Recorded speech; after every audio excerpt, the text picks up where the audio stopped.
Alrighty, so we're going to take today to look at some special cases and then a little bit of review. Okay, so once we're finished with this, then you can move on to work on any missing work, just getting caught up on any work that you have to do, and then we'll be good to go. So, looking at this, our special cases are all about horizontal and vertical lines. Okay, so just a reminder, okay, in case we can't remember, horizontal lines are the ones that look like this, and vertical lines go up and down. Think about horizontal lines if you're looking at the horizon. Okay, you're looking at the flat line off in the distance. If you're in gym class and you're testing your vertical, you jump up and down. Okay, so that's kind of what I use to remember. Alrighty, so we've already talked about the slope of horizontal and vertical lines. If I have this slope, okay, there's no rise. Okay, it never goes up and down, so that means my rise is 0. So my slope is 0. Now for vertical lines, they're not even functions, so my slope is going to be undefined.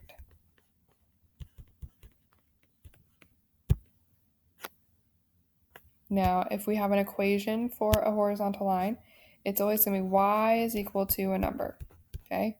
Just that, y is equal to a number. So an example could be y is equal to -3. Notice that it's just a number, okay? So the graph for this is we would go to the y-axis at -3, put a point, and then it's that horizontal line that goes through -3. And that's it. That's all you got to do to graph.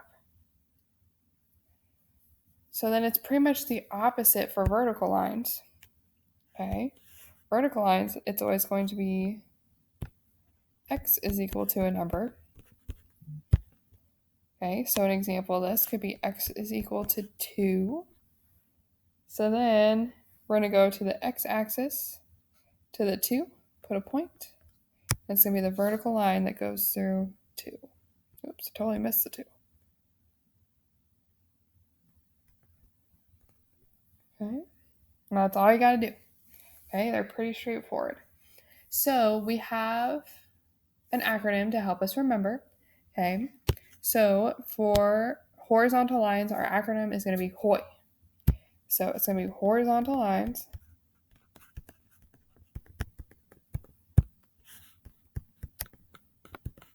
have 0 slope, that's a 0.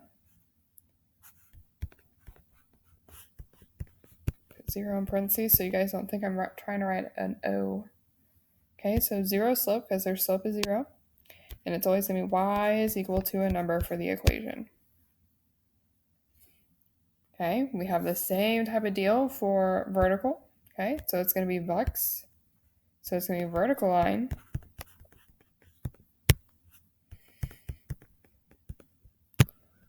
have undefined slope.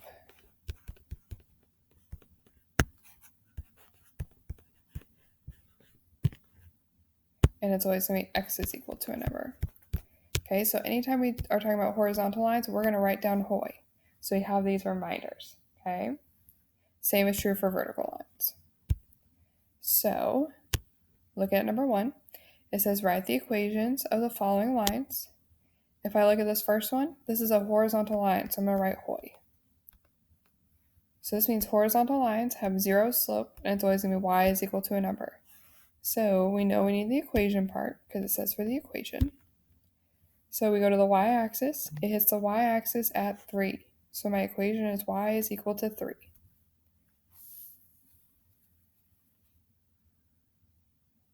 Okay. Looking at the next one. This is a vertical line, so we need VUX. We want the equation, so we know we're going to need the x portion. So we look at the x-axis, and it goes through at -4. So it's going to be x is equal to -4. Alrighty, flip it over to the back. Number 2 says write the equation of the vertical line. Okay, I asked for vertical line, so automatically write down VUX. Okay. So then we go through the point -3, 7. So remember, points are go x, y. Well, since I want the equation of the vertical line, that means I want the x portion, because it's going to be x is equal to something. So obviously I don't care about the y, I care about the x. So it's going to be x is equal to negative 3.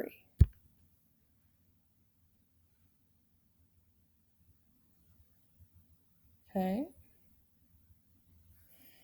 Look at the next one. It says write the horizontal line that passes through the point 2, negative 5. I asked for horizontal, so I need my hoi. Points go x, y. Well, I need the y portion. I don't care about the x. I care about the y, so it's going to be y is equal to negative 5. Alrighty.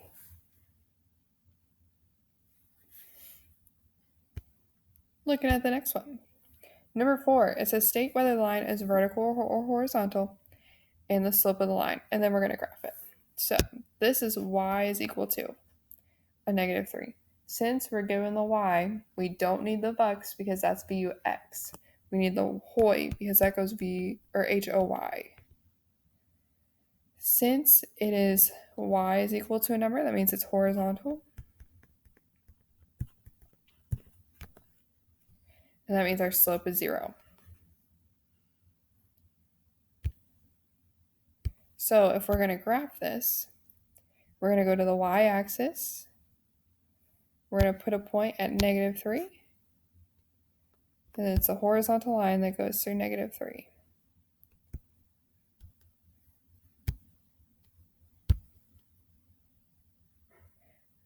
Pretty much everything's the opposite for number 5 because now it's x equals a number.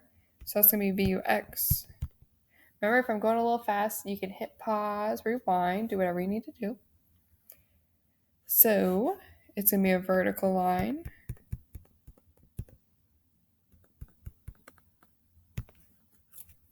And then my slope, we have that u because we know the slope is going to be undefined.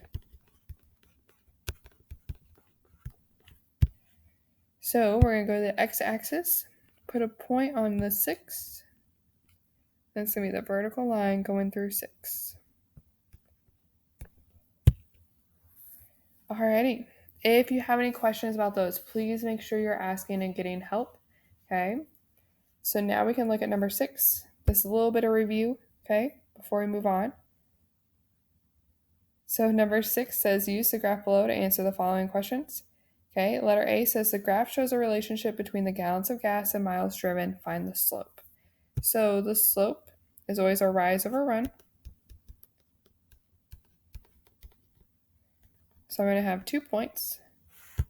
I'm going to go down 1, so this means negative 1, over my run, which if I look at my y or x-axis, I go over 25. So it's going to be negative 1 over 25 is my slope.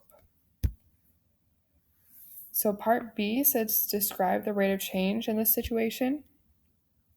So we're going to say that we're talking about the gallons in the tank, okay, and that's going down by negative 1. So we use 1 gallon of gas. We're going to say the gallons of gas decrease by 1 every 25 miles. And then last but not least, it says label the y-intercept of the graph up there at 15, so 0, 15.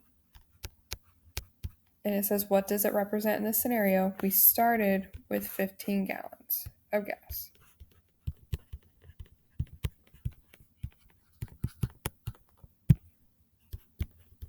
Alrighty, guys, if you have any questions, please make sure you're asking. Okay, if not, you can move on to any missing work that you might have. Okay, and please make sure you're asking questions.